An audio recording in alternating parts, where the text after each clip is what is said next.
சுமார் 70 ஆண்டுகளுக்கு முன்பே கல்லணைக்கு நிகரான கம்பீரத்தை கொடுத்த படிக்காத மேதை.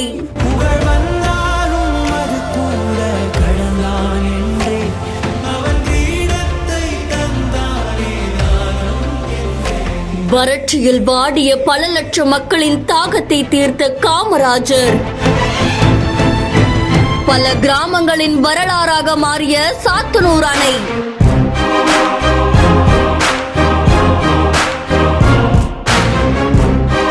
தமிழகத்துல மேட்டூர் அதுக்கப்புறமா பவானி சாகருக்கு அடுத்தபடியா பல மாவட்ட மக்களுடைய வாழ்வாதாரத்துல ஒன்னா இருக்கிறதா சாத்தனூர் அணை. கிட்டத்தட்ட 66 ஆண்டுகள் கடந்து இன்னுமே இந்த அணை பிரம்மாண்டமா காட்சி அளிக்குது. திருவண்ணாமலை மாவட்டம் தண்டராம்பட்டு தாலுகால பெண்ணையாறு அப்படின்னு சொல்லக்கூடிய தென்பெண்ணை ஆற்றுக்கு குறுக்கல 1958ஆம் ஆண்டுதான் இந்த சாத்தனூர் அணை கட்டப்பட்டது.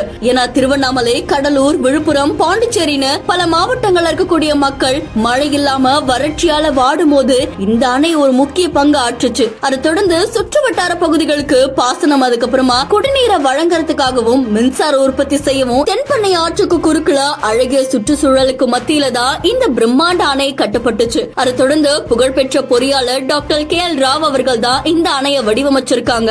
இந்த அணையோடைய கட்டுமான பணியே ரொம்ப சவாலா இருந்தது அப்படின்ற மாதிரியும் சொல்லப்பட்டுச்சு. கொண்ட இந்த அணை 7.3 TMC கொள்ளளவு கொண்டதாமா. கொஞ்ச நாட்களுக்கு முன்னாடி ஏற்பட்ட பெஞ்சல் புயல் காரணமா பல மாவட்டங்கள்ல கனமழை பெய்ததோட வெள்ளம் பெருக்கெடுத்து ஓட ஆரம்பிச்சது. ஒரு பக்கம் அணையோடைய கொள்ளளவு ஏறிட்டே போச்சுன்னா அது பெரிய பாதிப்பை ஏற்படுத்தும் அப்படின்றதுக்காக 2 லட்சம் கன அடி உபரி நீர் திறந்து விடப்பட்டுச்சாமா. இது விழுப்புரம், கடலூர், புதுச்சேரி இந்த மாதிரி பல இடங்கள்ல வெள்ளக்காடா உருவெடுத்திருக்கு. அது பொதுமக்களுடைய இயல்பு வாழ்க்கைய முற்றிலுமா பாதிச்சது அப்படின்ற மாதிரி தெரிவிக்கப்பட்டிருக்கு. ஒரு பக்கம் மக்களை இயல்பு நிலைக்கு கொண்டு வரதுக்காக அரசுமே நடவடிக்கை எடுத்துட்டு வராங்க அப்படின்ற மாதிரி தெரிவிக்கப்பட்டிருக்கு. இந்த செய்தி தொடர்பான உங்களுடைய கருத்துக்களை கமெண்ட்ல சொல்லுங்க. மேலும் செய்திகளுக்கு பிஹைண்ட் ஃபாலோ பண்ணிக்கோங்க.